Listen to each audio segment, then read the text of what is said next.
Bem-vindo ao canal da editora Ursa Menor, o seu refúgio literário online.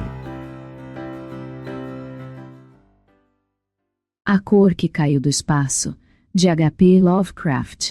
A oeste de Arkham, as colinas se erguem selvagens, e existem vales de raízes profundas que nenhum machado jamais cortou. Existem desfiladeiros sombrios e estreitos, onde as árvores se inclinam de maneira fantástica e onde pequenos riachos correm sem jamais ter refletido a luz do sol. Nas encostas mais suaves existem antigas fazendas de pedra, com cabanas atarracadas e cobertas de musgo, que por toda a eternidade ponderam os segredos da Nova Inglaterra, abrigadas pelas saliências rochosas. Mas hoje estão todas vazias, com as chaminés em ruínas e as laterais cedendo sob o peso das baixas mansardas. Os antigos habitantes foram embora, e os estrangeiros não gostam de morar por lá. Os franco-canadenses tentaram, os italianos tentaram, e os poloneses vieram e foram embora. Não devido a coisas que possam ser vistas, ouvidas ou tocadas, mas devido a coisas imaginadas. O lugar não faz bem para a imaginação, e não traz sonhos tranquilos à noite. Deve ser isso o que mantém os estrangeiros afastados, pois o velho Amy Pierce nunca lhes contou nada sobre as lembranças que tem daqueles dias estranhos.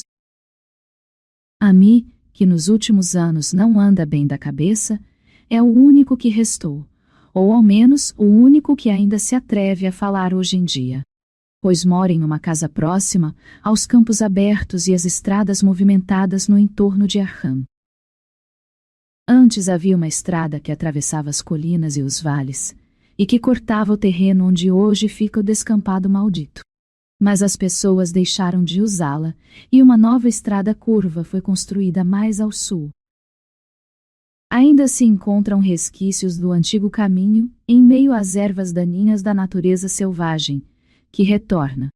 E alguns desses resquícios, sem dúvida, persistirão mesmo quando os vales forem inundados pela nova represa. Os bosques escuros serão cortados e o descampado maldito ficará adormecido sob águas plácidas, cuja superfície há de refletir o céu e ondular ao sol. Assim, os segredos daqueles dias estranhos serão um só com os segredos das profundezas. Um só com a sabedoria oculta do velho oceano e com todos os mistérios da terra primitiva. Quando visitei as colinas e os vales para medir o terreno da nova represa, disseram-me que o lugar era amaldiçoado. Escutei o comentário em Arkham.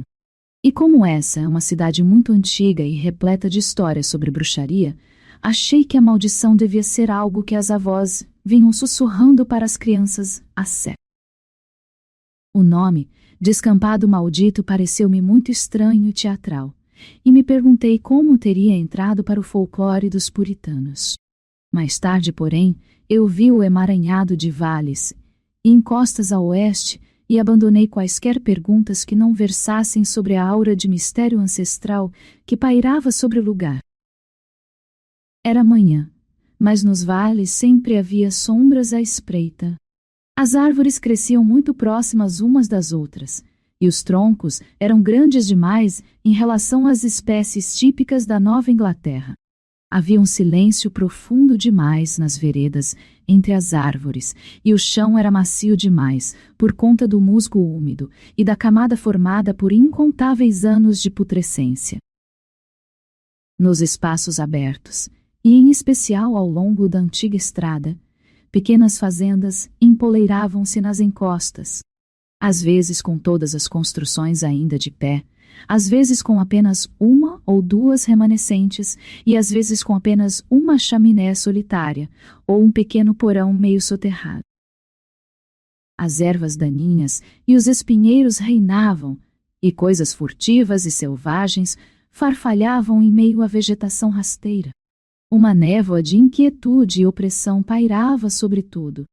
Um toque irreal e grotesco, como se algum elemento vital de perspectiva ou de chiaroscuro não estivesse correto. Não me admirei ao saber que os estrangeiros não haviam ficado por lá, pois aquela não era uma região propícia ao sono. O cenário lembrava uma paisagem de Salvator Rosa, uma xilogravura proibida em uma história de terror. Mas nada era tão assustador quanto o descampado maldito. Eu o reconheci, assim que o enxerguei no fundo de um vale espaçoso, pois nenhum outro nome serviria para a coisa, e nenhuma outra coisa serviria para o nome. Era como se o poeta houvesse cunhado a expressão ao ver aquela região em particular. Logo que a avistei, pensei que devia ser resultado de um incêndio, mas porque nada mais havia crescido naqueles 5 acres de desolação cinzenta que se estendiam sob o céu, como uma grande mancha corroída por ácido em meio aos campos e bosques. O descampado maldito ficava quase todo ao norte da antiga estrada, mas alcançava uma pequena área no outro lado. Senti relutância ao me aproximar, e mesmo assim só consegui porque o dever me chamava mais além.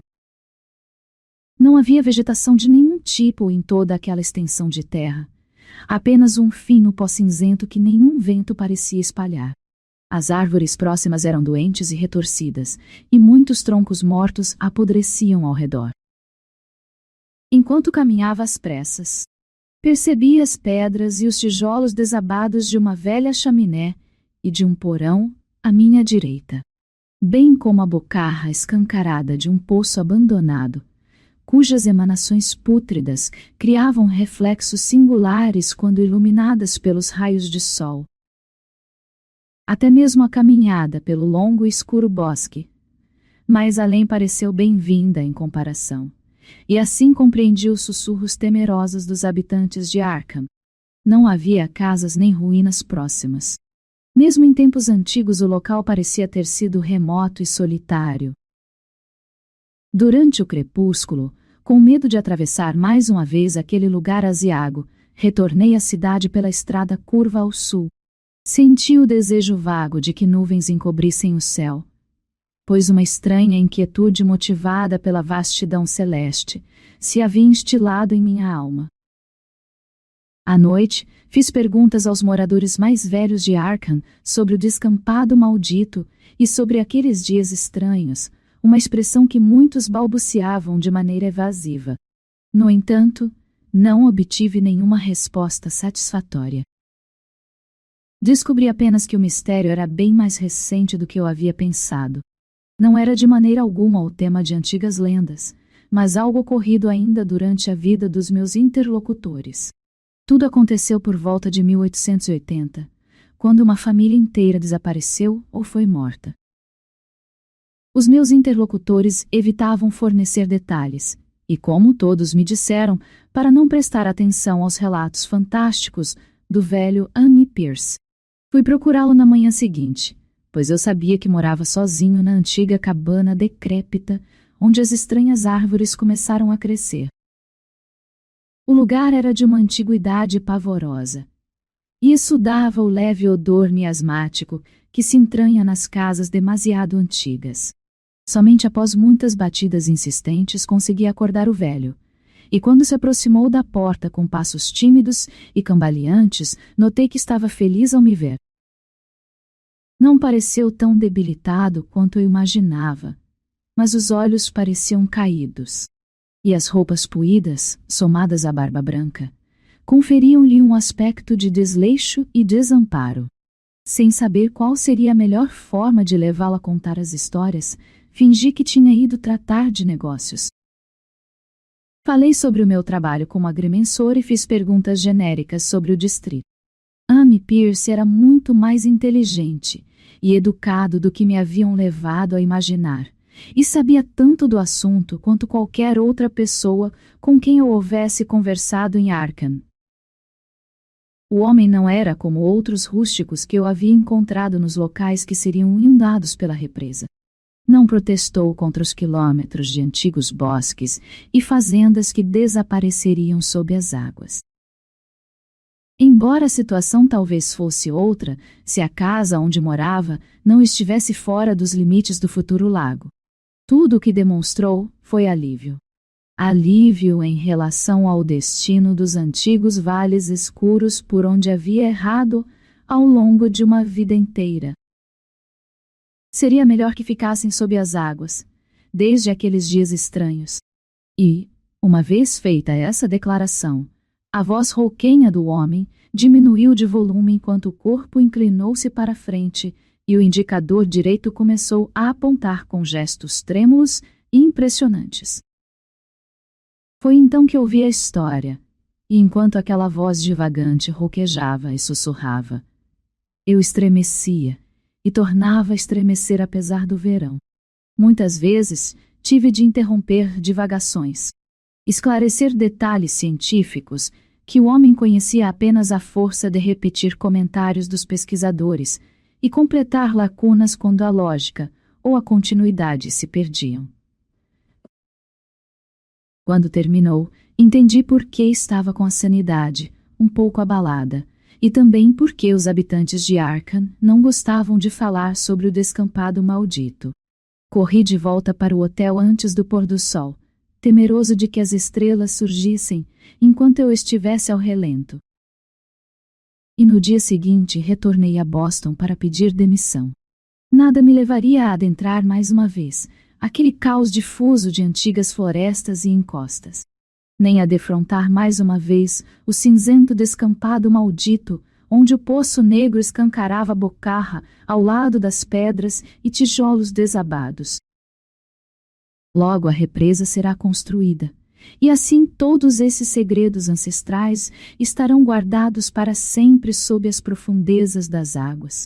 Mas nem assim eu voltaria para aquele lugar à noite. Pelo menos não em uma noite, com estrelas sinistras a cintilar no céu. E nada me levaria a beber a água da represa de Arkham. Segundo o velho Amy, tudo começou com um meteorito. Antes, as últimas lendas fantasiosas remontavam à época da perseguição às bruxas. E mesmo então, os bosques ocidentais não eram temidos como a pequena ilha no Miskatonic, onde o demônio aparecia ao lado de um estranho altar de pedra mais antigo do que os índios. Os bosques não eram assombrados, e o crepúsculo fantástico em meio às árvores jamais despertou temor antes daqueles dias estranhos. Mas então vieram a nuvem branca ao meio-dia, a sequência de explosões no ar e o pilar de fumaça em um vale longínquo no bosque. À noite todos em Arkham tinham ouvido falar a respeito da enorme rocha que caiu do céu e encravou-se ao lado do poço na propriedade de Nahum Gardner. Essa era a casa que havia no lugar mais tarde ocupado pelo descampado maldito. A bela Casa Branca de Nahum Gardner, cercada por jardins e pomares cheios de viço. Nahum decidiu ir até a cidade e falar às pessoas sobre a pedra, e no caminho parou na casa de Amy Pierce. Na época, Amy tinha 40 anos, e toda a sorte de coisas singulares causava-lhe forte impressão. Amy e a esposa acompanharam os 3 professores da Universidade do Miskatonic, que na manhã seguinte saíram às pressas para ver aquele estranho visitante do espaço, sideral desconhecido, e perguntaram-se por que Nahum o havia descrito como enorme no dia anterior. Enquanto apontava para o volumoso Monte Marrom, acima da terra revolvida e da grama chamuscada próxima à arcaica cegonha do poço, Nahum disse que havia encolhido. Mas os sábios responderam que pedras não encolhem. O objeto permanecia quente, e Nahum afirmou que havia cintilado à noite. Os professores experimentaram golpeá-lo com um martelo de geólogo e descobriram que era macio. Na verdade, era macio quase a ponto de ser maleável. E os 3 mais rasparam do que lascaram para colher uma amostra e fazer testes no laboratório. A amostra foi levada em um velho balde tomado de empréstimo à cozinha de Nahum, pois mesmo o fragmento menor recusava-se a esfriar. Na viagem de volta, os homens pararam para descansar na casa de Amy e ficaram pensativos quando a Pierce comentou que o fragmento estava encolhendo e queimando o fundo do balde. Verdade que não era um pedaço muito grande, mas talvez houvesse encolhido uma amostra menor do que imaginavam. No dia seguinte, tudo se passou em junho de 1882. Os professores mais uma vez se puseram a caminho, tomados por uma grande empolgação. Ao passar pela casa de Amy, falaram-lhe sobre as estranhas coisas que o espécime havia feito e sobre como havia desbotado quando o puseram em um becker. O becker também foi danificado, e os sábios mencionaram a afinidade da estranha pedra com a sílica. O espécime havia apresentado características inimagináveis no laboratório. Não fez coisa alguma e não liberou nenhum tipo de gás ocluso ao ser aquecido. Não reagiu com a pérola de bórax e não se volatilizou a temperatura alguma, sequer na chama de um maçarico de oxi-hidrogênio. Mostrou-se bastante maleável na bigorna e no escuro apresentava uma notável luminosidade. Sempre se recusando a arrefecer, o espécime despertou o entusiasmo de toda a universidade. E, quando revelou faixas brilhantes, diferentes de quaisquer matizes conhecidos ao ser aquecido no espectroscópio. Houve muitas conversas exaltadas sobre a descoberta de novos elementos, propriedades ópticas bizarras e outras coisas que em geral dizem os homens de ciência perplexos quando encontram o desconhecido. Por mais quente que estivesse, o espécime foi testado em um cadinho com todos os reagentes apropriados. Não reagiu com a água. Tampouco reagiu com o ácido clorídrico. O ácido nítrico e a água régia não faziam mais do que produzir sibilos e pequenos estouros contra aquela invencibilidade tórrida. Amy teve dificuldade para recordar essas coisas, mas reconheceu alguns dos solventes quando recitei os nomes na ordem tradicional de aplicação. Tentaram a amônia e a soda cáustica, o álcool e o éter, o nauseante de sulfeto de carbono e uma dúzia de outros. Mas, embora o peso do espécime diminuísse sem parar à medida que o tempo passava e o fragmento parecia esfriar aos poucos, os solventes não sofriam nenhuma alteração capaz de indicar que houvessem atacado a substância. Mesmo assim, não havia dúvidas de que era um metal. Para começar, era magnético. E a imersão nos solventes ácidos deu a impressão de revelar discretos traços das figuras de Widmanstätten encontradas em ferro meteórico. Quando o resfriamento alcançou um nível considerável, os testes passaram a ser conduzidos em recipientes de vidro, e as lascas do fragmento original foram deixadas em um becker durante o trabalho. Na manhã seguinte, as lascas e o becker haviam desaparecido sem deixar nenhum rastro, e apenas a madeira chamuscada indicava o lugar que haviam ocupado na estante. Tudo foi relatado pelos professores ainda na porta da casa, e mais uma vez Amy seguiu-os para ver o rochoso mensageiro das estrelas, embora dessa vez a esposa não os tenha acompanhado. Sem dúvida, havia encolhido, e nem os sóbrios professores puderam duvidar do que viram. A terra marrom havia cedido por todos os lados, e se no dia anterior o meteorito ultrapassava os 2 metros, naquele instante mal chegava a 1,5. Ainda estava quente, e os sábios estudavam-lhe a superfície tomados pela curiosidade enquanto recolhiam uma amostra maior com o martelo e o cinzel. Cavaram um pouco mais fundo nessa segunda vez, e ao arrancar a crosta daquela massa reduzida, perceberam que o núcleo da coisa não era muito homogêneo. Encontraram que parecia ser a lateral de um glóbulo colorido incrustado na substância. A cor, que lembrava alguma das faixas no singular espectro do meteoro, era quase impossível de descrever, e foi apenas por analogia que puderam designá-la como tal. A textura era brilhosa, e leves batidas deram sinais do que parecia ser uma textura quebradiça e um interior oco. Um dos professores deu uma pancada firme com o martelo e o glóbulo rompeu-se com um pequeno estouro nervoso. Nada saiu lá de dentro, e todos os vestígios da coisa sumiram com a perfuração. Restou apenas um vazio esférico de aproximadamente 8 centímetros, e todos julgaram provável que outros fossem aparecer à medida que a substância externa se deteriorasse. Quaisquer conjecturas seriam em vão. E assim, após uma tentativa fútil de encontrar mais glóbulos por meio de perfurações, os pesquisadores foram embora com um novo espécime, que, no entanto, mostrou-se tão impressionante quanto o predecessor no laboratório.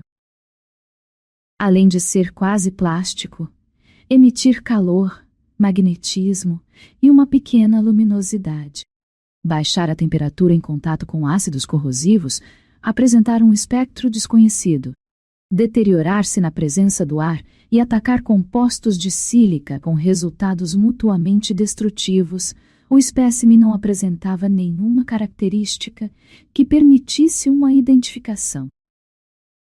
E ao final dos testes, os cientistas foram obrigados a reconhecer que não sabiam como classificá-lo. Não era nada que se pudesse encontrar na Terra, mas um fragmento do vasto espaço sideral, e portanto dotado de propriedades desconhecidas e sujeito a leis desconhecidas. Naquela noite houve uma tempestade elétrica, e quando os professores foram à casa de Nahum, no dia seguinte depararam-se com uma amarga decepção. A pedra, sendo magnética, devia apresentar alguma propriedade elétrica peculiar, pois havia atraído os raios, segundo Nahum, com singular persistência. Em uma hora o fazendeiro viu 6 raios caírem no sulco feito no pátio. E quando a tempestade passou, não restava nada, além de um buraco irregular e meio encoberto pela terra ao lado da ancestral cegonha. As escavações foram infrutíferas, e os cientistas comprovaram o desaparecimento. O fracasso era total. Não restava mais nada a fazer senão voltar ao laboratório e continuar os testes com o fragmento cada vez menor, armazenado em um recipiente de chumbo. O fragmento durou uma semana, ao fim da qual nenhuma descoberta de valor havia sido feita. Quando desapareceu, não deixou nenhum resíduo para trás, e passado algum tempo, os professores mal acreditavam ter visto com os próprios olhos aquele vestígio críptico dos insondáveis abismos siderais. Aquela estranha e solitária mensagem, vinda de outros universos e de outras esferas de matéria, força e entidade. Como se poderia imaginar, o jornal de Arkham deu ampla cobertura ao incidente por conta do patrocínio universitário, e mandou repórteres para entrevistar a família de Nahum Gardner. Pelo menos um diário de Boston também mandou um repórter, e em pouco tempo Nahum virou uma espécie de celebridade local. Era um homem magro e simpático, que vivia com a mulher e os 3 filhos, em uma agradável propriedade rural no vale. Ele e Amy visitavam-se com bastante frequência, bem como as esposas de ambos. E, mesmo após todos esses anos, Amy só tinha elogios para fazer ao vizinho. Nahum parecia sentir um discreto orgulho em virtude da atenção dedicada à propriedade da família, e falou sobre o meteorito com frequência nas semanas a seguir. Julho e agosto foram quentes, e Nahum trabalhou com afinco na preparação do feno em uma pastagem de 10 acres do outro lado de Chapman's Brook. A carreta rangente deixava sulcos profundos nas veredas ensombrecidas. O trabalho cansou mais do que havia cansado em outros anos, e assim Nahum começou a sentir os primeiros sinais da idade. Então veio a época das frutas e da colheita. As peras e maçãs amadureciam aos poucos, e Nahum jurou que os pomares estavam mais bonitos do que nunca.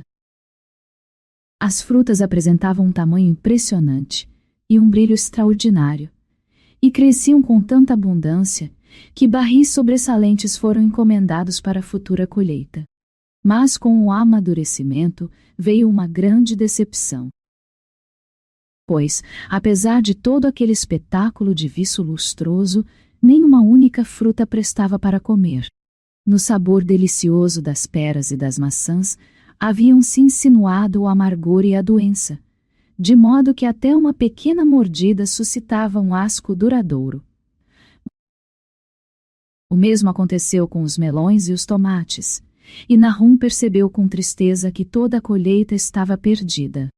Nahum relacionou os acontecimentos e declarou que o meteorito havia envenenado o solo, e agradeceu a Deus que a maioria das plantações ficassem em terras mais altas ao longo da estrada. O inverno chegou cedo e foi muito frio. Ami passou a fazer visitas menos frequentes a Nahum e a dizer que o amigo parecia preocupado. A bem dizer, a família inteira também parecia mais taciturna e menos assídua na igreja e em vários outros eventos sociais no campo. Não havia causa conhecida para essa reserva ou melancolia, embora todos os membros da família por vezes se queixassem da saúde e admitissem um vago sentimento de inquietude. O próprio Nahum fez a declaração mais explícita quando se disse preocupado com certas pegadas que havia encontrado na neve. Eram os rastros corriqueiros deixados por esquilos, coelhos e raposas.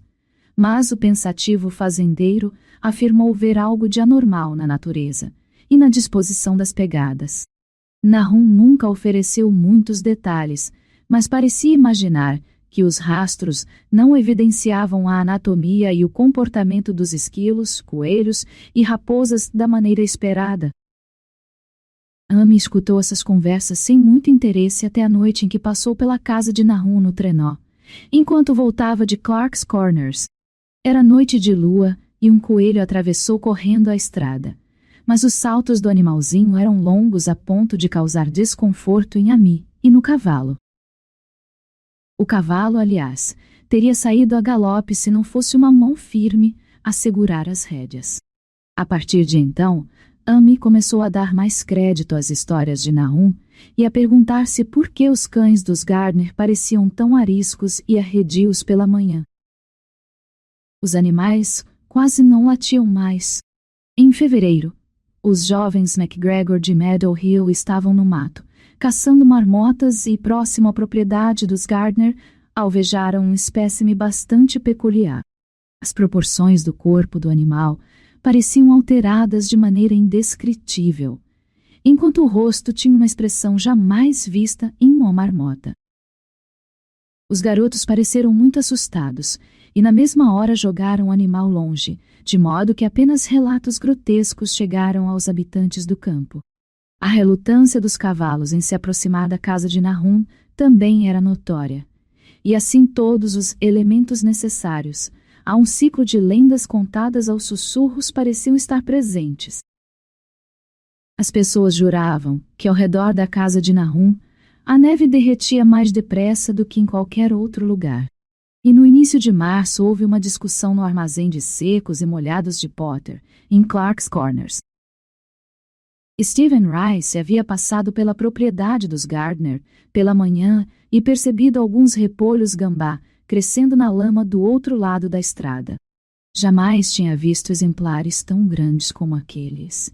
E além do mais, as plantas apresentavam estranhas cores que não se deixavam descrever em palavras. Tinham um formato monstruoso, e o cavalo resfolegou ao captar um odor que Stephen jamais havia sentido.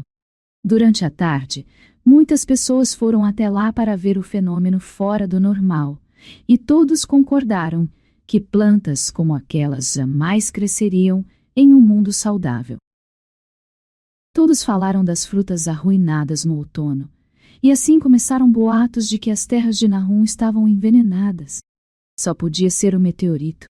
E ao lembrar das estranhas características minerais citadas pelos professores da universidade, muitos fazendeiros foram consultá-los. Certo dia, os pesquisadores fizeram uma visita a Nahum. Mas, como não gostavam de histórias fantásticas nem de folclore, tiraram conclusões bastante céticas. As plantas eram sem dúvida estranhas, mas os repolhos gambá naturalmente têm formas, odores e cores um pouco estranhos. Talvez algum elemento mineral do meteorito tivesse adentrado o solo, mas nesse caso, logo haveria de se diluir. Quanto às pegadas e aos cavalos assustadiços, não passavam de lendas do campo, sem dúvida inspiradas pelo fenômeno do aerólito.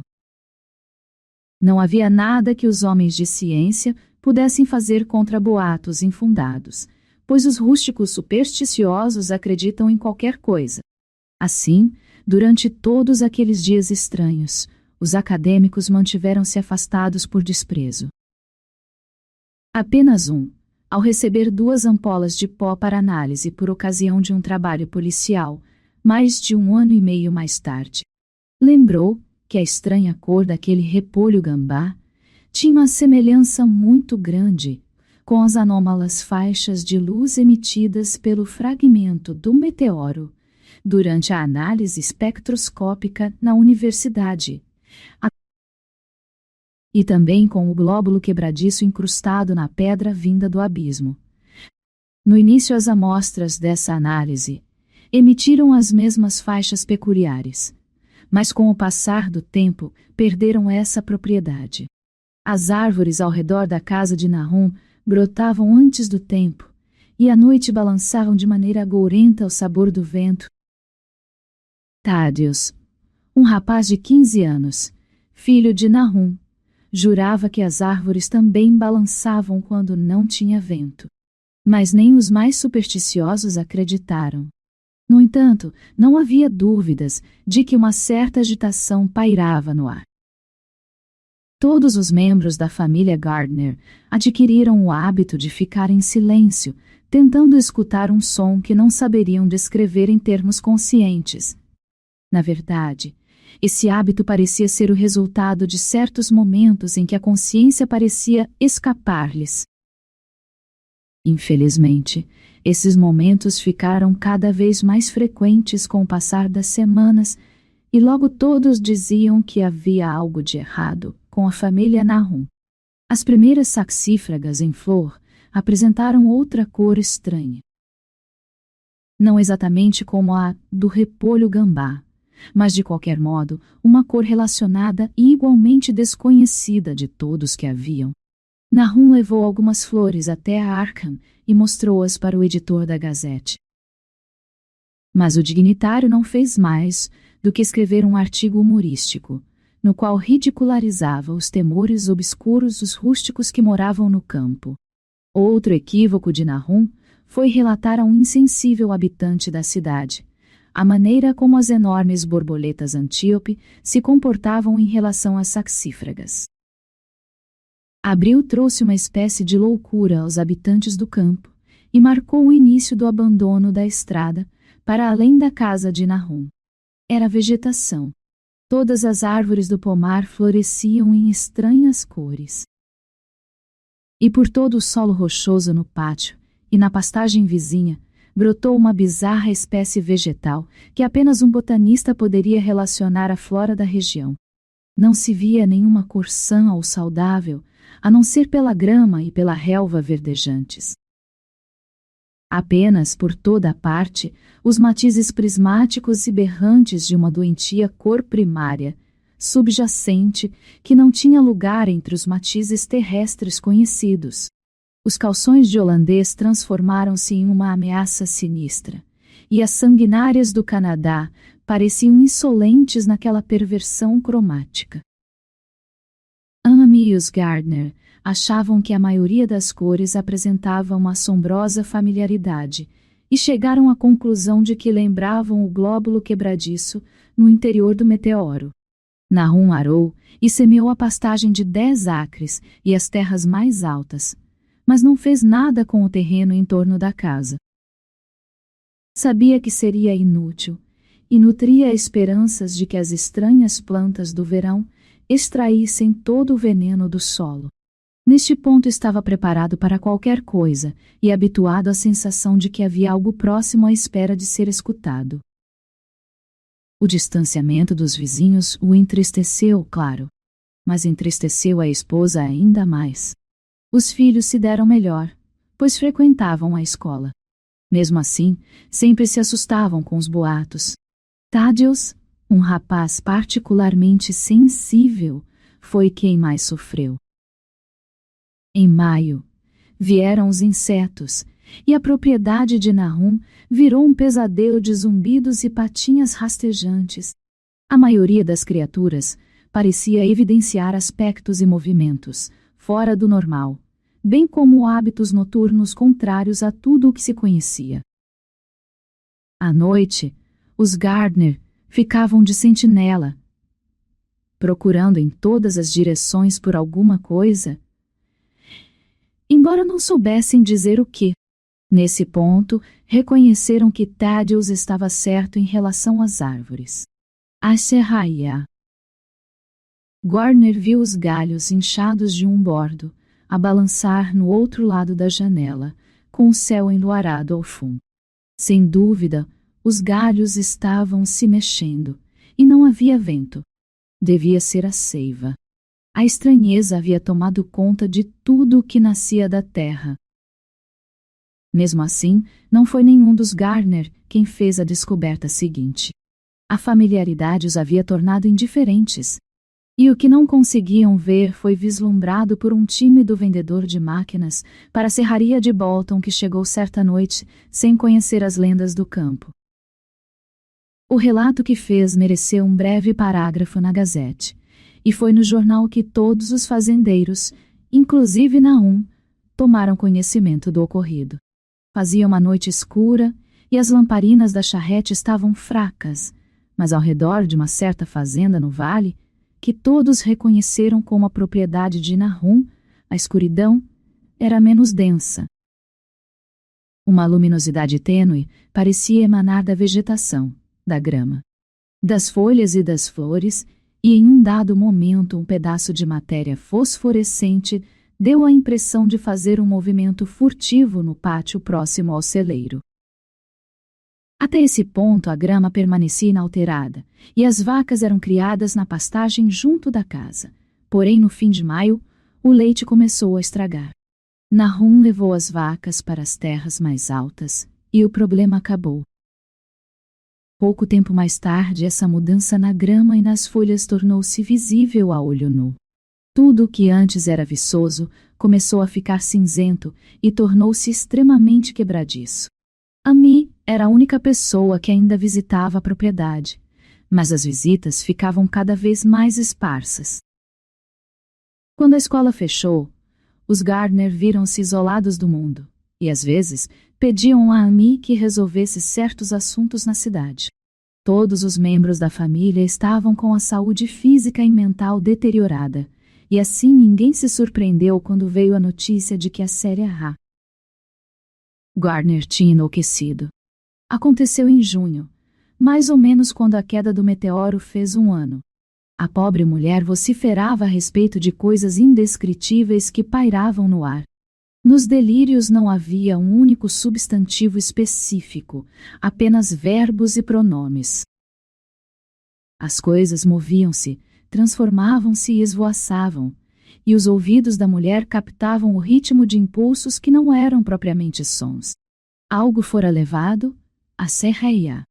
Gardner se dizia parasitada por alguma coisa. Algo que não devia existir prendia-se ao corpo da mulher. Alguém precisava manter aquilo longe. Tudo se mexia à noite, inclusive as paredes e as janelas.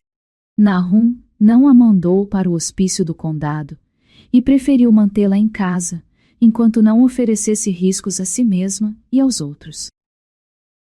Nem quando a expressão da SEA Gardner mudava, Nahum esboçava qualquer reação. Mas, quando os garotos começaram a ficar com medo e Thaddeus quase desmaiou com certas caretas da mãe, Nahum decidiu trancá-la no sótão. Em julho a mulher havia parado de falar e andava apenas de 4, e antes que o mês acabasse Nahum teve a bizarra impressão de que ela cintilava no escuro, como sem dúvida fazia a vegetação próxima. Pouco antes os cavalos haviam fugido. Alguma coisa os acordou à noite e os relinchos e os coices na estrebaria foram terríveis. Nada parecia capaz de acalmar os animais. E quando Nahum abriu a porta da estrebaria, todos saíram a galope como servos assustados. Levou quase uma semana para que todos os 4 fossem encontrados, e mesmo assim reapareceram em um estado deplorável. Algo de muito errado havia acontecido, e todos precisaram ser sacrificados. Nahum pegou um cavalo emprestado de Ame para continuar o trabalho no feno. Porém, o animal se recusava a chegar perto do celeiro. O cavalo refugava, empacava e relinchava, e no fim o único jeito foi deixá-lo no pátio enquanto os homens empurravam a pesada carreta até o celeiro para terminar o serviço. Durante todo esse tempo a vegetação ficava cada vez mais cinzenta e mais quebradiça. Até as flores que antes exibiam estranhos matizes haviam ficado acinzentadas, e as frutas nasciam cinzentas e miúdas e insossas. Os ásteres e as vergáureas cresciam cinzentos e distorcidos, e as rosas e canelas de velha e malvaíscos silvestres do pátio tinham um aspecto tão blasfemo que Zenas, o filho mais velho de Nahum, decidiu cortar todas as flores. Os estranhos insetos morreram por essa época, bem como as abelhas que haviam deixado as caixas e ido para os bosques. Em setembro, toda a vegetação começou a se desmanchar em um pó cinzento, e Nahum temia que as árvores morressem antes que o veneno fosse extraído do solo.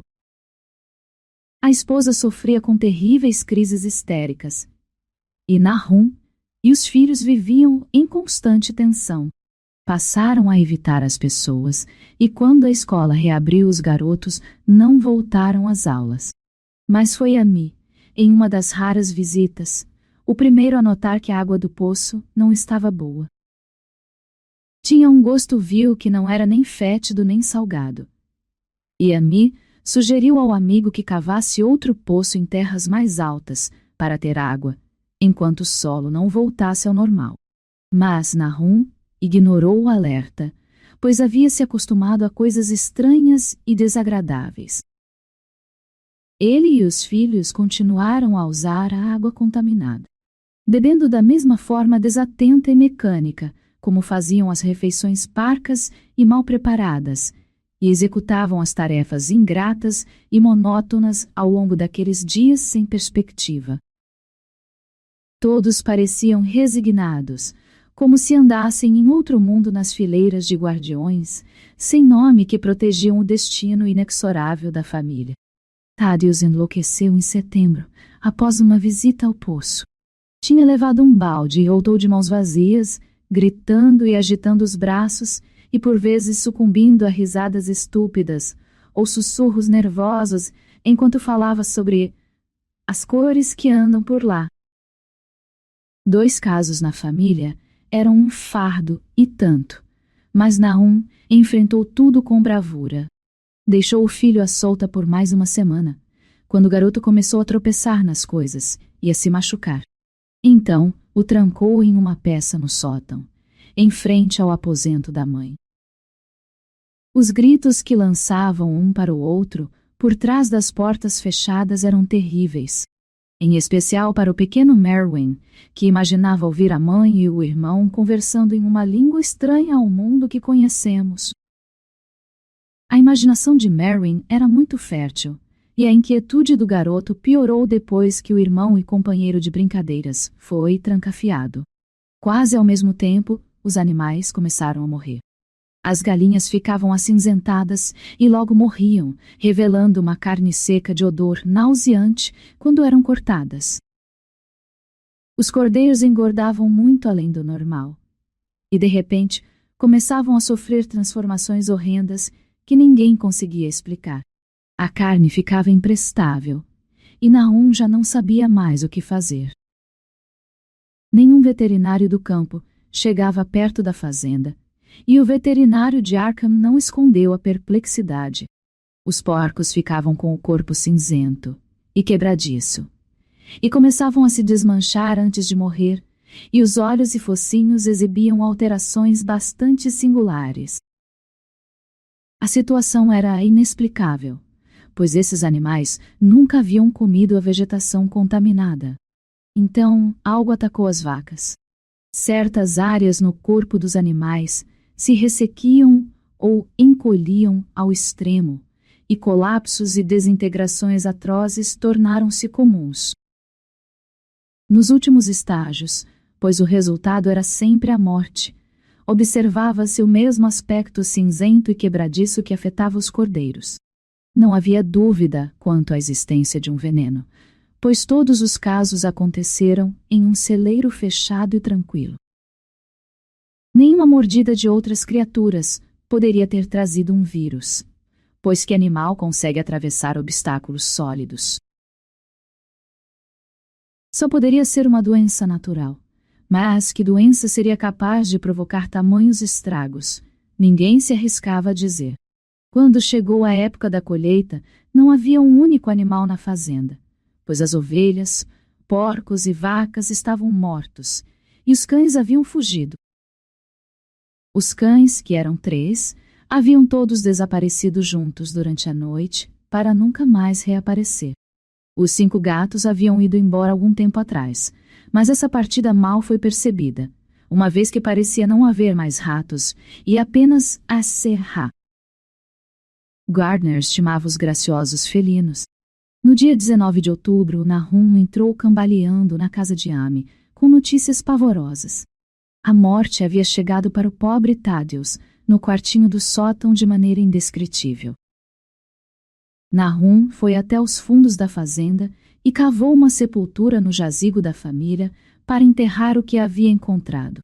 Nada poderia ter entrado no sótão a partir do lado de fora, pois a pequena janela gradeada e a fechadura da porta estavam intactas. Tudo se deu como no celeiro. Amy e a esposa consolaram o homem como podiam, mas estremeceram ao fazê-lo. O terror em forma bruta parecia se abater sobre os Gardner e sobre tudo em que tocavam, e a mera presença de um membro da família em casa era como um sopro de regiões inominadas e inomináveis. Amy acompanhou Nahum até em casa, com grande relutância, e fez o que pôde a fim de acalmar o choro histérico do pequeno Merwin. Zenas não precisou de consolo. Nos últimos tempos, não fazia mais nada além de olhar para o vazio e obedecer às ordens do pai. Segundo Amy, era um destino piedoso. De vez em quando os gritos de Merwin eram respondidos a meia voz no sótão, e em resposta a um olhar intrigado, Nahum explicou que a esposa ficava mais fraca a cada dia que passava. Quando a noite estava prestes a cair, Amy foi embora, pois nem a amizade era capaz de mantê-lo naquele lugar, quando a vegetação começava a cintilar e as árvores davam a impressão de balançar, com ou sem vento. Amy teve a sorte de ser pouco imaginativo. Naquela situação, tinha os pensamentos um pouco desordenados. Mas, se tivesse a capacidade de relacionar e analisar todos os portentos que o cercavam, sem dúvida o homem teria enlouquecido de vez. Voltou para casa ao entardecer, com os gritos da louca e do garoto perturbado a ecoar nos ouvidos. 3 dias mais tarde, Nahum irrompeu na cozinha de Amy, pela manhã, e na ausência do amigo, balbuciou para a aterrorizada S.I.A. Pierce. Mais uma história desesperadora. Dessa vez fora o pequeno Merwin. Estava desaparecido. Tinha saído à noite com uma lamparina e um balde para buscar água, e não voltou mais. O garoto passou dias fora de si e mal sabia o que estava fazendo. Gritava por qualquer motivo. No fim, soltou um grito desesperado no pátio, e antes que o pai conseguisse chegar à porta, o garoto havia sumido.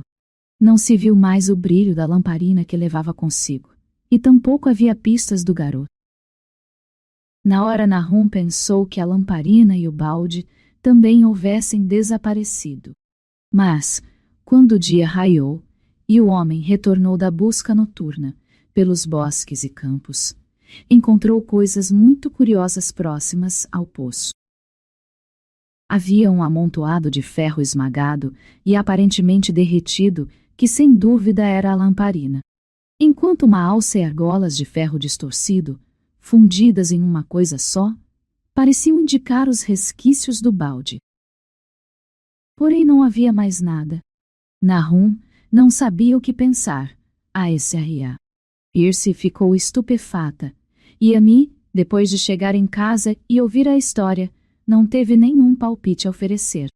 Merwin havia desaparecido e não adiantaria nada avisar os vizinhos, pois a essa altura todos evitavam os Gardner. Tampouco adiantaria avisar os moradores de Arkham, que davam risada de tudo. Tad havia partido, e agora Merne também. Algo estava se insinuando cada vez mais à espera de ser ouvido e sentido e escutado. Nahum não resistiria por muito tempo, e assim pediu a Ami que cuidasse da esposa, e de Zena se ainda estivessem vivos quando se fosse. Aquilo devia ser algum tipo de julgamento, mas Nahum não conseguia entender por quê, uma vez que sempre havia trilhado os caminhos do Senhor. Ami passou mais de 2 semanas sem ver Nahum. E então, preocupado com o que poderia ter acontecido, venceu o medo e fez uma visita à propriedade dos Gardner. Não havia fumaça na grande chaminé, e por um instante o visitante temeu o pior. O aspecto de toda a fazenda era chocante. Grama seca e cinzenta por toda a parte. Trepadeiras esfarelando-se nas vetustas paredes, e em penas e grandes árvores nuas, erguendo as garras em direção aos cimes. Em céu de outubro, com uma malevolência intencional que Ami atribuiu a uma discreta mudança na inclinação dos galhos. Mas Nahum estava vivo. Estava fraco, deitado em um sofá sob o teto baixo da cozinha, porém consciente e ainda capaz de dar ordens simples a Zenas. O recinto estava frio como um túmulo, e, enquanto Ami tremia a olhos vistos, o anfitrião pediu com voz rouca a Zenas que buscasse mais lenha. A lenha era uma necessidade premente, pois o nicho da lareira estava vazio e apagado, com uma nuvem de fuligem rodopiando ao sabor do vento gélido que soprava pela chaminé. No mesmo instante, Nahum perguntou se a lenha extra havia deixado o amigo mais confortável, e então Ami percebeu o que havia acontecido. A amarra mais forte havia rebentado, e a mente do infeliz fazendeiro foi motivo de mais tristeza. Por mais que perguntasse, Ami não conseguia obter nenhuma informação coerente sobre o paradeiro de Zenas. No poço, ele mora no poço, era tudo o que o transtornado pai conseguia dizer. Em um lampejo, o visitante pensou na esposa desvairada e mudou a linha do interrogatório. Neb. Ora, aqui está ela. Foi a resposta do pobre Nahum, e então Ami percebeu que teria de procurar sozinho. Após deixar o amigo, entregue a delírios inofensivos no sofá, Ami pegou as chaves penduradas em um prego ao lado da porta e subiu os degraus estalejantes que levavam até o sótão. O ar lá em cima era abafado a nauseante, e não se ouvia nenhum som de nenhuma direção. Das 4 portas à vista, apenas uma estava trancada, e Ami tentou abri-la com várias das chaves que havia pegado. A terceira chave fez a fechadura girar, e depois de alguns movimentos desajeitados, Ami conseguiu abrir a porta. O interior do cômodo estava escuro, pois a janela era pequena e ficava obscurecida pelas rústicas grades de madeira. E Ami não conseguia ver nada nas tábuas do assoalho. O fedor era insuportável, e antes de proceder, foi necessário voltar a um dos cômodos anteriores para retornar com os pulmões, repletos de ar respirável. Ao entrar, Ami viu alguma coisa escura em um canto, e quando enxergou com mais clareza não conseguiu sufocar um grito. Enquanto gritava, Ami imaginou ver uma nuvem eclipsar a janela por alguns instantes, e no momento seguinte teve a impressão de perceber uma odiosa corrente de vapor a roçar-lhe a pele. Estranhas cores dançaram ante seus olhos. E se aquele horror não o houvesse entorpecido, Amy teria pensado no glóbulo do meteoro, destruído pelo martelo de geólogo, e na mórbida vegetação que brotou na primavera. Da maneira como foi, pensou apenas na monstruosidade blasfema que o confrontava e que sem dúvida havia compartilhado, o inefável destino que se abateu sobre o jovem Thaddeus e os animais da fazenda. Porém, o mais terrível a respeito daquele horror era que continuava a se mexer devagar enquanto se esfarelava. Amy não quis me dar muitos detalhes sobre essa cena, mas esse vulto no canto não voltou a aparecer na história como algo dotado de movimento. Existem coisas que não devem ser ditas, e às vezes o que se faz em nome da simples humanidade é julgado com crueldade pela lei. Compreendi que quando deixou o sótão não havia nada se mexendo lá dentro, e que deixar qualquer coisa capaz de movimento para trás seria uma monstruosidade suficiente para condenar qualquer um ao tormento eterno. Qualquer outra pessoa além de um fazendeiro endurecido teria desmaiado ou enlouquecido, mas Amy atravessou a porta em pleno domínio das faculdades e trancou o segredo maldito atrás de si. Ainda restava Nahum. Seria preciso alimentar o amigo e levá-lo a um lugar onde pudesse receber os cuidados necessários. Enquanto começava a descer a escada sombria, Amy escutou um baque no andar de baixo. Pensou ter ouvido um grito abafado e lembrou-se com nervosismo do vapor sufocante que lhe havia roçado a pele naquele pavoroso cômodo no andar de cima. Que presença haveriam despertado o grito e a chegada de um visitante? Paralisado por um vago temor, Amy escutou outros sons vindo do andar de baixo. Sem dúvida havia o rumor de um objeto pesado sendo arrastado, e o ruído detestável de algo pegajoso, como uma espécie de sucção demoníaca e impura. Com a capacidade associativa levada ao extremo, nenhum motivo racional foi necessário para que o homem pensasse no que tinha visto no alto da escada. Deus misericordioso! Que mundo onírico e quimérico teria adentrado? Amy não teve coragem para avançar nem retroceder, e assim permaneceu tremendo na curva sombria da escada. Até os mais ínfimos detalhes da cena ficaram gravados a ferro na memória. Os sons, a expectativa de algo tenebroso, a escuridão, a altura dos degraus estreitos e Deus do céu. A tênue e inconfundível luminosidade de todos os objetos de madeira ao redor. Degraus, painéis, detalhes torneados e vigas. Foi então que Amy escutou um relincho frenético do cavalo, seguido de imediato por rumores que denunciavam uma fuga desesperada. No momento seguinte, já não era mais possível ouvir o cavalo nem a charrete, e tudo o que restou àquele homem assustado foi permanecer na escada sombria tentando adivinhar o que estava acontecendo. Mas isso não foi tudo. Houve um outro som lá fora. Uma espécie de chapinhar líquido, água. Deve ter sido o poço. Amy havia deixado o Aero lá perto, e uma roda da charrete devia ter raspado no bocal e derrubado uma pedra. Uma fosforescência pálida continuava a emanar da odiosa madeira antiga. Meu Deus! Como a casa era velha! A maior parte fora construída antes de 1670. E a mansarda por volta de 1730.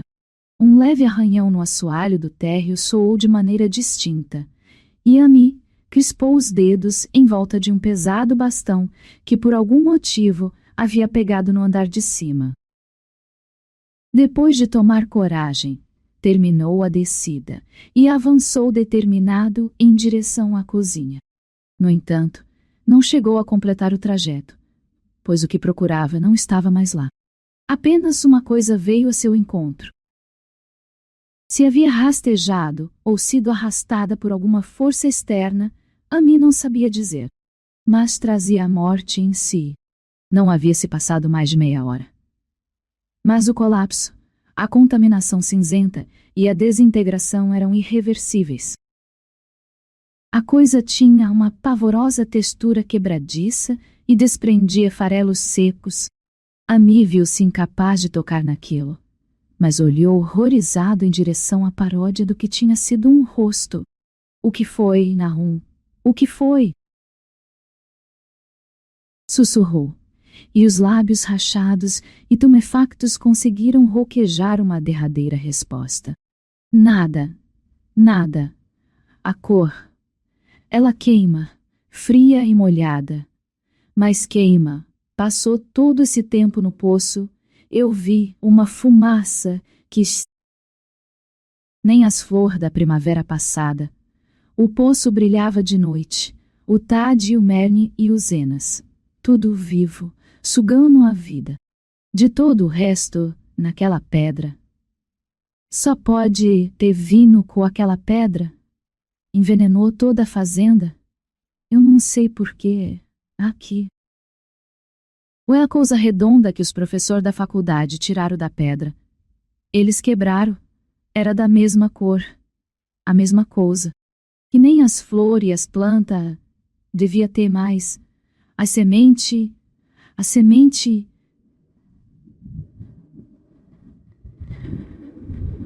Eu só fui ver essa semana. Deve de ter se apoderado dos Zenas. Ele era um rapaz forte. Cheio de vida. Mas a coisa acaba com a sua mente e depois pega você. Queima você. Na água do poço. Você tinha razão sobre o veneno na água. O Zenas nunca voltou do poço. Não conseguiu sair. Aquilo arrasta você. Você sabe que a coisa tá vindo atrás. Mas não adianta. Eu mesmo vi aquilo várias vezes, desde que o Zenas foi levado. Onde tá a Neb? Amy? Não ando bem da cabeça. Não sei quando foi a última vez que dei de comer a ela. A coisa vai pegar ela se a gente não tomar cuidado. Só que a cor... De noite, às vezes, o rosto dela fica daquela cor. Queima e suga. E veio de algum lugar onde as coisas não são que nem aqui. Foi um dos professores que disse. Ele tinha razão. Cuidado. Amy, porque ainda não acabou. A coisa vai sugar a vida. Isso foi tudo. O vulto parou de falar, porque se desmanchou. Amy estendeu uma toalha de mesa vermelha e branca por cima do que havia restado, e saiu cambaleando pela porta dos fundos, em direção ao campo. Subiu a encosta até a pastagem de 10 acres, e voltou para casa aos tropeços pela estrada ao norte e pelos bosques. Não conseguiria passar na frente do poço de onde o cavalo havia fugido. Amy havia olhado pela janela e constatado que não havia nenhuma pedra faltando no bocal do poço. Neste caso, a charrete em fuga não havia deslocado nada. O chapinhar fora alguma outra coisa, algo que entrou no poço depois de acabar com o pobre Nahum. Quando Amy chegou em casa, descobriu que o cavalo e a charrete haviam voltado sozinhos, para a grande preocupação da esposa. Depois de acalmá-la sem oferecer explicações, Amy partiu rumo a Arkan e notificou às autoridades o ocaso da família Gardner. Não forneceu detalhes. Apenas registrou a morte de Nahum e de Neb, uma vez que a de Thaddeus era de conhecimento público, e mencionou que a causa parecia ser a mesma estranha doença que havia matado os animais. Também declarou que Merwin e Zenas haviam desaparecido. Houve um longo interrogatório na delegacia, e no fim Amy foi obrigado a levar 3 policiais até a propriedade dos Gardner, junto com o delegado, o legista e o veterinário que havia tratado os animais. O fazendeiro obedeceu a contragosto, pois o entardecer ficava cada vez mais escuro, e ele temia a chegada da noite naquele lugar amaldiçoado, embora sentisse um certo conforto ao ver-se rodeado de tantas pessoas.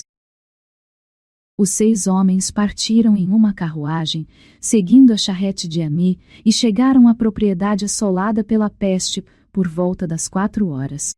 Por mais que os policiais estivessem acostumados a ocorrências horripilantes, ninguém permaneceu indiferente ao que encontraram no sótão e sob a toalha de mesa vermelha e branca no teto.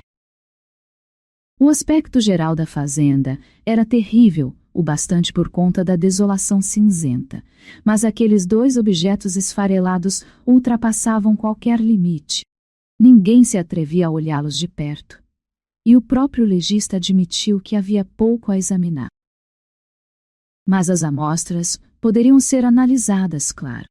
E assim não tardou em colhê-las, e foi assim que um desdobramento muito intrigante ocorreu no laboratório da universidade, para onde 2 ampolas de pó foram enfim levadas. No espectroscópio, as 2 amostras exibiram um espectro desconhecido em que muitas das impressionantes faixas coincidiam de maneira exata com aquelas observadas no estranho meteoro durante o ano anterior. A emissão desse espectro cessou dentro de 1 mês, ao fim do qual o pó revelou uma composição de fosfatos, alcalinos e carbonatos. Amy não teria falado nada sobre o poço se imaginasse que os homens da polícia fossem investigá-lo naquele momento. O sol estava quase se pondo, e ele ansiava por estar longe da propriedade. Mesmo assim, não conseguiu conter um olhar nervoso em direção ao bocal de pedra junto da enorme cegonha. E ao ser questionado por um detetive, Amy reconheceu que Nahum temia alguma coisa naquela área, a ponto de jamais ter ido atrás de Merwin ou de Zenas. Ao ouvir essa resposta, os policiais resolveram esvaziar e investigar o poço no mesmo instante. E Amy esperou tremendo enquanto os baldes de água estagnada subiam pela corda e eram despejados na terra encharcada. Os homens fungaram enojados ao sentir o cheiro daquele fluido, e no fim da operação taparam o nariz para se proteger do fedor. O trabalho não demorou tanto quanto imaginaram a princípio, uma vez que o nível da água estava baixo ao extremo. Não há por que descrever em detalhe a descoberta que fizeram. Merwin e Zenas estavam lá dentro, ao menos em parte, pois restavam pouco mais do que 2 esqueletos. Também havia um pequeno cervo e um cão no mesmo estado, bem como alguns ossos de animais menores. O lodo e a viscosidade no fundo do poço pareciam borbulhar de maneira inexplicável, e um homem que desceu com uma longa vara descobriu que podia enfiá-la a qualquer profundidade na lama sem encontrar nenhum obstáculo sólido. Como a noite começava a cair, lamparinas foram trazidas da casa. Depois, quando ficou claro que o poço não revelaria mais nada, todos entraram para conferenciar na sala enquanto a luz intermitente da meia-lua espectral dançava pálida sobre a desolação cinzenta lá fora. Os homens estavam francamente perplexos com o caso e não conseguiam encontrar nenhum elemento comum que relacionasse a estranha mudança na vegetação, a moléstia desconhecida que atacava pessoas e animais, e as mortes inexplicáveis de Merwin e Zenas no poço contaminado. Todos conheciam os boatos que circulavam pelo campo, mas ninguém acreditava que algo contrário às leis naturais pudesse ter ocorrido. Sem dúvida, o meteoro tinha envenenado o solo, mas a doença de pessoas e animais que não haviam consumido nada cultivado naquele solo era outro assunto. Seria a água do poço. Muito provavelmente. Talvez fosse uma boa ideia analisá-la, mas que loucura teria levado os 2 garotos a se jogarem no poço. Aqueles gestos desesperados apresentavam uma estranha semelhança, e os restos mortais revelaram que ambos haviam sofrido com a morte cinza e quebradiça. Por que tudo estava cinza e quebradiço? Foi o legista, sentado próximo a uma janela com vista para o pátio, quem primeiro notou a luminosidade ao redor do poço. A noite havia caído, e todo aquele terreno abominável parecia tremeluzir com algo mais do que o luar intermitente. Mas essa nova cintilação era algo claro e distinto, e parecia emanar do poço negro como o tênue facho de uma lanterna para refletir-se nas pequenas poças d'água formadas pelo esvaziamento dos baldes. A cor era muito estranha, e enquanto todos os homens reuniam-se ao redor da janela, Amy teve um violento sobressalto. Aquele estranho facho de miasma espectral não lhe era estranho. Já tinha visto aquela cor antes, e estremeceu ao ponderar o significado daquela aparição. Ele a tinha visto no glóbulo quebradiço, encontrado no interior do aerólito, 2 verões atrás. Na bizarra vegetação da primavera, e talvez por um breve instante naquela mesma manhã, ao olhar para a pequena janela gradeada do terrível cômodo no sótão, onde coisas indescritíveis haviam acontecido. A cor havia brilhado por um instante, e a seguir uma odiosa corrente de vapor frio roçou-lhe a pele, e a seguir o pobre Nahum foi tomado por algo daquela cor. No fim, Amy explicou. Disse que aquilo vinha do glóbulo e das plantas. Depois vieram a fuga no pátio e o chapinhar no poço, e agora o poço eructava noite adentro um insidioso facho pálido, com o mesmo matiz demoníaco. Amy demonstrou ter uma mente alerta ao ponderar um detalhe essencialmente científico, mesmo nesse momento de tensão. Ficou intrigado ao perceber que havia recebido a mesma impressão de um vapor vislumbrado, à luz do dia com o céu da M. Anhã ao fundo e de uma exalação noturna vista como uma névoa fosforescente com a paisagem negra e malograda ao fundo. Algo não estava certo. Era contra a natureza. E então pensou nas terríveis palavras ditas pelo amigo no momento extremo. Veio de algum lugar onde as coisas não são que nem aqui. Foi um dos professores que disse. De repente, os 3 cavalos no pátio, amarrados a 2 arvorezinhas, definhadas à beira da estrada, começaram a relinchar e a escarvar o chão em um verdadeiro frenesi. O cocheiro disparou em direção à porta para tentar fazer alguma coisa, mas Amy deteve-o com uma mão trêmula. Não saia, sussurrou. A gente não pode fazer nada contra isso que está acontecendo. O Nahum disse que alguma coisa vivia no poço e sugava a vida de tudo. Ele disse que essa coisa saiu de uma bola, que nem a que a gente viu naquela pedra de meteoro que caiu. Vai fazer 1 ano agora em junho. Suga e queima, disse ele. É uma nuvem de cor, que nem aquela luz lá fora, que os senhores mal pode ver e não sabe explicar o que é. O Nahum achava que aquilo se alimenta de tudo que existe e que fica mais forte a cada instante que passa. Ele me disse que só foi ver essa semana. Deve de ser uma coisa de algum lugar distante no céu, como disseram os pesquisadores da universidade sobre o meteoro no ano passado. O jeito que aquilo tem e a maneira como funciona não são obra de Deus. É alguma coisa do além. Os homens pararam sem saber o que fazer, enquanto a luz do poço ficava mais intensa, e os cavalos amarrados escarvavam e relinchavam, num frenesi cada vez maior. Foi um momento pavoroso, com o terror à espreita na casa antiga e amaldiçoada. 4 conjuntos de restos mortais, 2 da casa e 2 do poço, no galpão logo atrás, e aquele facho de iridescência desconhecida e profana a emanar das profundezas lodosas à frente. Amy deteve o cocheiro por instinto, sem lembrar que não havia sofrido nenhum tipo de consequência após o roçar frio daquele vapor cromático no sótão, mas talvez tenha sido melhor assim. Ninguém jamais saberá o que estava solta naquela noite.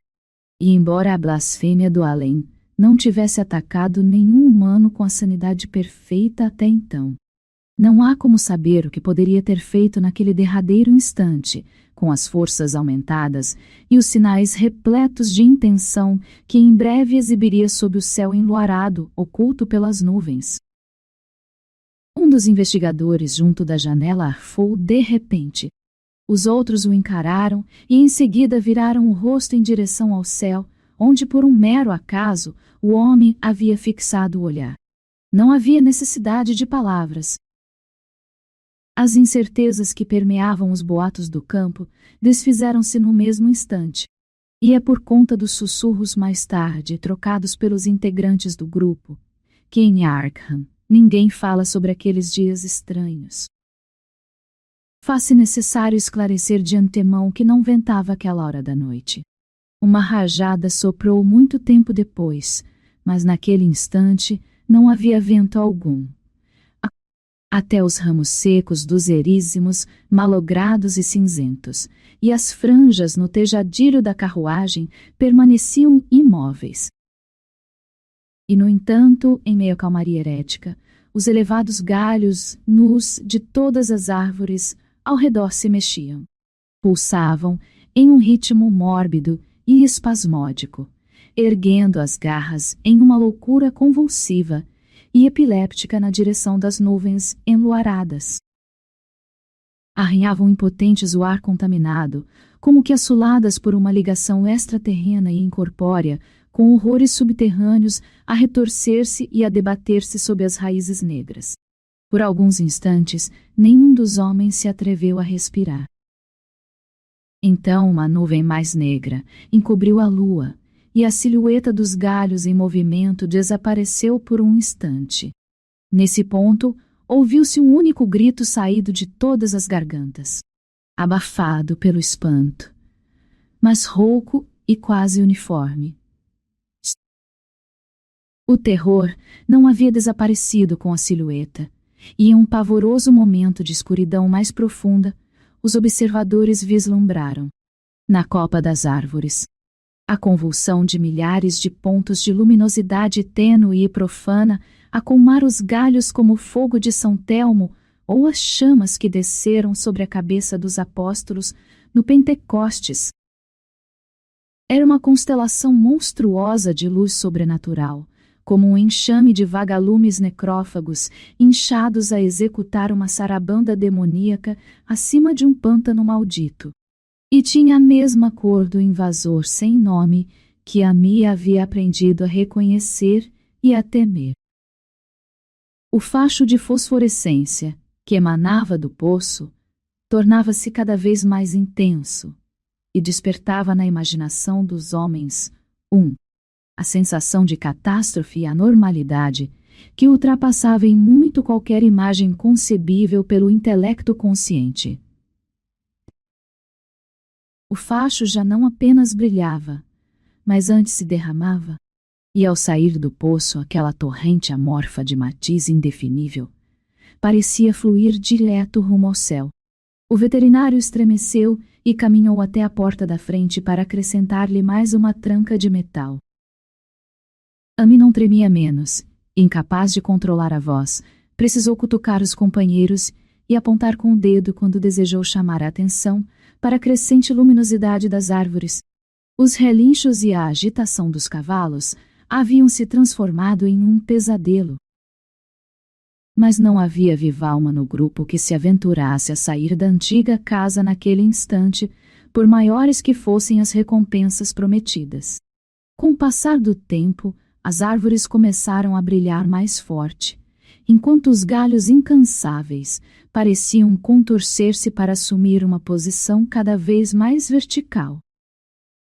A madeira da cegonha também brilhava, e nesse instante um dos policiais apontou em silêncio para os galpões de madeira e as caixas de abelha próximas ao muro de pedra, no ocidente. Haviam começado a brilhar, embora os veículos dos visitantes dessem a impressão de permanecer incólumes. Então houve uma grande comoção e um rumor na estrada. E, enquanto a Mia apagava a lamparina para ver melhor, todos perceberam que a parelha de tordilhos frenéticos havia quebrado a árvore que servia de mourão, e fugido com a carruagem. O choque serviu para soltar algumas línguas, e houve uma troca de sussurros constrangidos. Essa coisa se espalha por toda a matéria orgânica ao redor, balbuciou o legista. Ninguém respondeu, mas o homem que havia descido ao poço deu a entender que poderia ter despertado alguma coisa intangível com a vara. Foi horrível, acrescentou. O poço não tinha fundo, apenas lodo e bolhas e uma sensação de algo à espreita. O cavalo de Amy continuava a escarvar e a relinchar em volume ensurdecedor na estrada lá fora, e por pouco não abafou a voz trêmula do dono, enquanto este balbuciava algumas reflexões confusas. Essa coisa veio daquela pedra. Deve de ter crescido lá embaixo, e pegou tudo que era vivo. Se alimentou do corpo e da alma, o Tad e o Merne.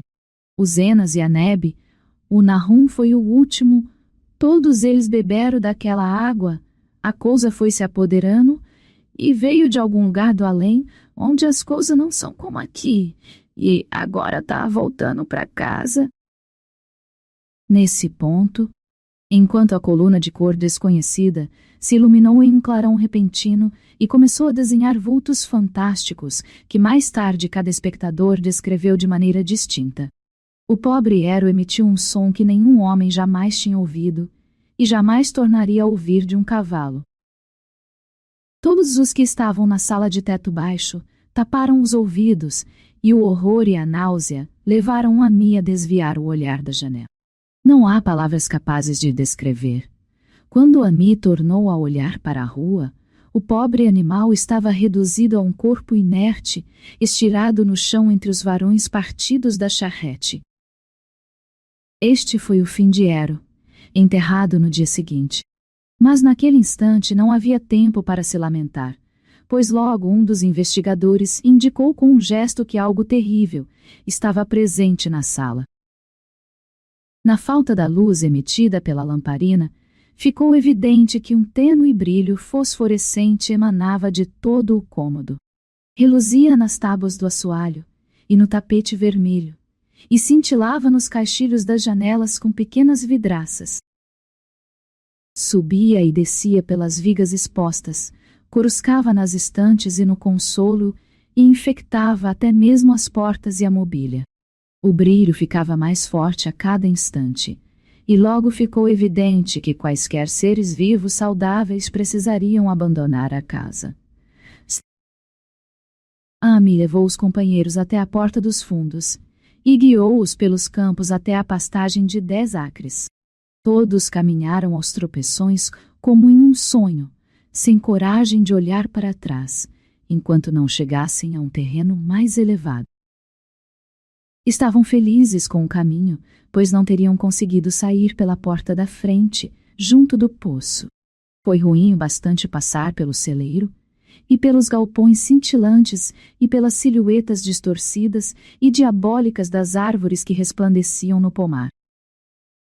Mas, graças aos céus, apenas os galhos mais altos se contorciam com maior fúria.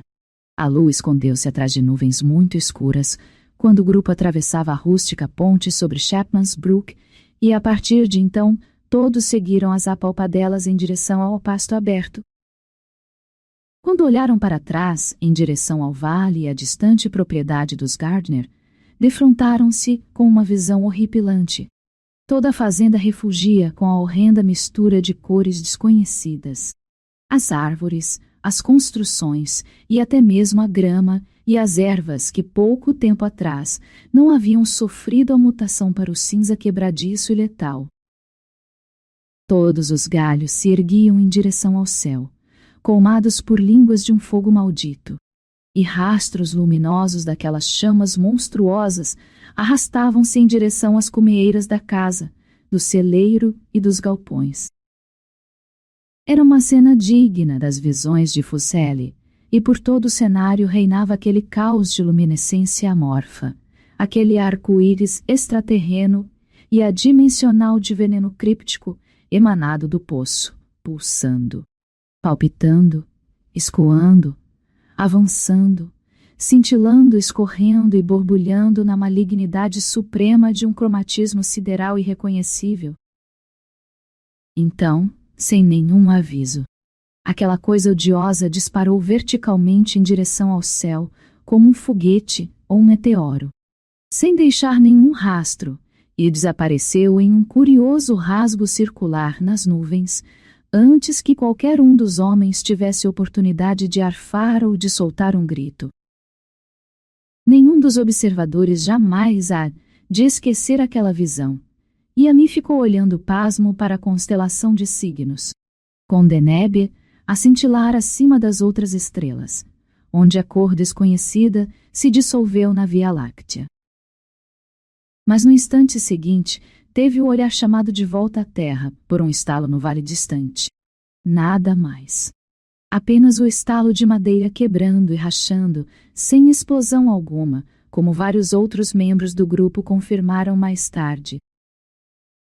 De qualquer modo, o resultado foi o mesmo, pois em um instante, febril e caleidoscópico, irrompeu da fazenda condenada, e maldita, um cataclismo eruptivo de centelhas e substâncias sobrenaturais, que ofuscou a visão dos presentes e lançou em direção ao zênite uma nuvem explosiva de fragmentos coloridos e fantásticos renegados pelo universo, que conhecemos. Em meio aos vapores que tornavam a se adensar, os fragmentos seguiram a horrenda morbidez, desaparecida, e no instante seguinte, desapareceram também. Para trás e para baixo, restaram apenas trevas para onde os homens não ousaram retornar. E por toda a parte havia um vento de intensidade crescente que parecia descer em rajadas negras e geladas do espaço interestelar. Aquilo uivava e ululava, e açoitava os campos e os bosques retorcidos em um insano frenesi cósmico. E logo o abalado grupo percebeu que não adiantaria esperar que a lua revelasse o que havia sobrado na propriedade de Nahum. Tomados de um espanto profundo demais para sequer arriscar teorias, os 7 homens trêmulos fizeram a longa e difícil caminhada até Arkham pela estrada norte. Amy estava pior do que os companheiros e insistiu para que fizessem uma parada na sua cozinha em vez de seguir direto para a cidade. Não queria atravessar sozinho os bosques notíferos e açoitados pelo vento que os separavam de casa. Amy sofreu um choque adicional em relação aos demais integrantes da companhia e ficou para sempre marcado por um medo constante que não ousou sequer mencionar por muitos anos a seguir. Enquanto os demais observadores na colina tempestuosa mantiveram os olhares fixos na estrada. Por um instante, Amy voltou o rosto para trás, em direção ao ensombrecido vale da desolação que nos últimos tempos servira de morada ao astroso Nahum. E daquele lugar malogrado e longínquo, viu algo se erguer devagar, apenas para afundar mais uma vez no ponto de onde o grande horror amorfo havia disparado rumo ao céu. Era apenas uma cor, mas não uma cor nativa da terra, ou do nosso céu. Desde que reconheceu aquela cor, e soube que aquele último resquício tênue ainda devia estar à espreita no interior do poço, Amy nunca mais foi o mesmo. Jamais voltaria a se aproximar da propriedade. Mais de meio século se passou desde o horror. Porém Amy nunca mais esteve lá, e há de ficar satisfeito quando a nova represa apagar a existência do lugar. Eu também ficarei satisfeito, pois a maneira como a luz do sol trocou de cor ao redor da boca do poço, abandonado, me perturbou. Espero que as águas sejam profundas, e mesmo assim jamais hei de bebê-la. Acho que jamais vou retornar ao interior de Arkham. 3 dos homens que estavam com Amy voltaram à propriedade na manhã seguinte para ver as ruínas à luz do dia, mas não havia ruínas de fato.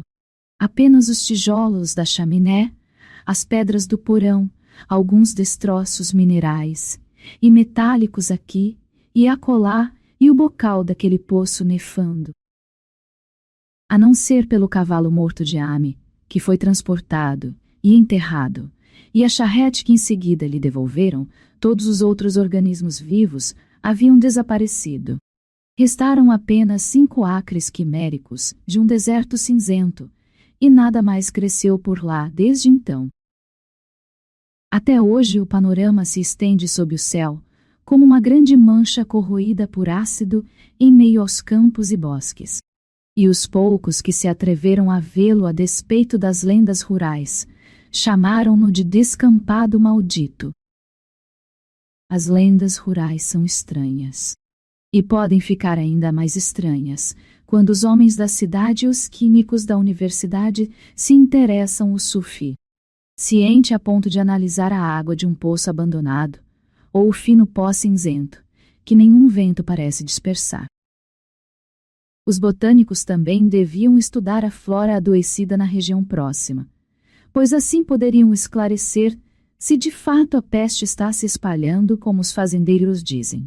Devagar, a taxa de 3 ou 4 centímetros por ano. Dizem que a cor das plantas ao redor parece irregular na primavera e que certas coisas selvagens deixam estranhas pegadas na neve alva do inverno. A neve parece nunca se acumular no descampado maldito como em outros lugares.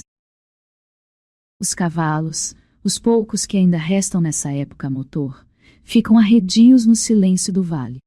E os caçadores não podem contar com os cães no entorno do pó cinzento. Dizem que as influências mentais também são muito nocivas.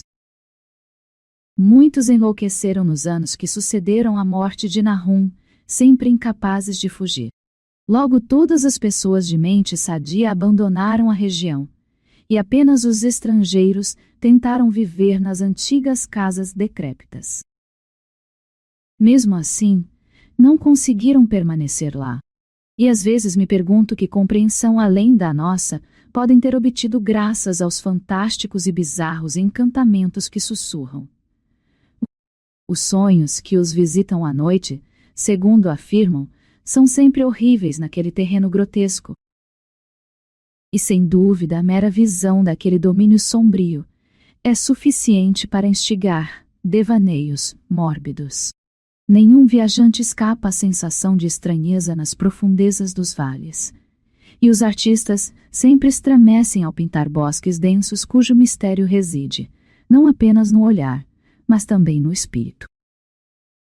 Eu mesmo tenho uma certa curiosidade relativa à impressão que tive durante a caminhada solitária, que fiz antes de ouvir a história de Ami. Com a chegada do crepúsculo, senti o desejo vago de que nuvens encobrissem o céu, pois uma estranha inquietude, motivada pela vastidão celeste, se havia instilado em minha alma. Não me peça para explicar. Eu não sei. Isso é tudo.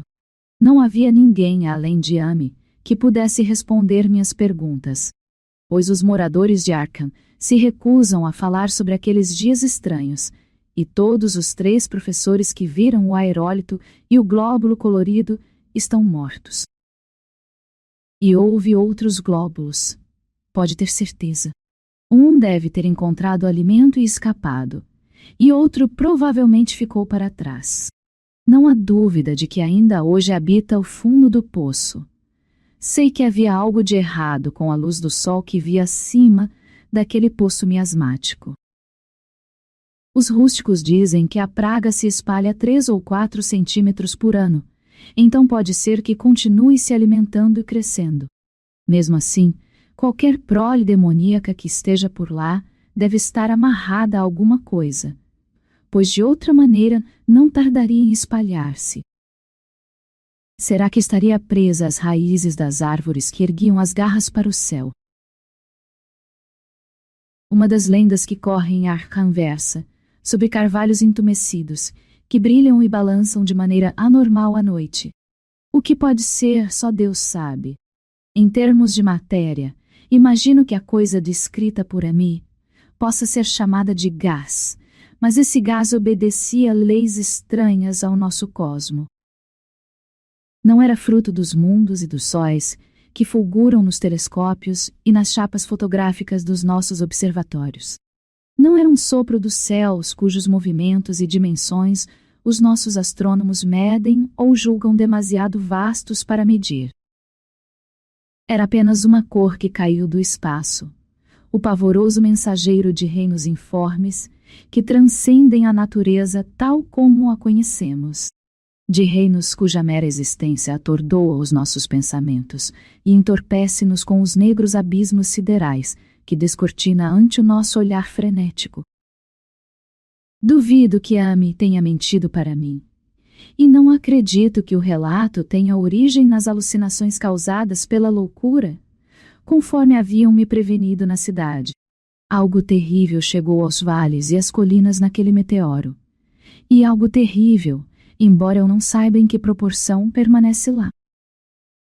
Para mim vai ser uma alegria ver as águas chegarem.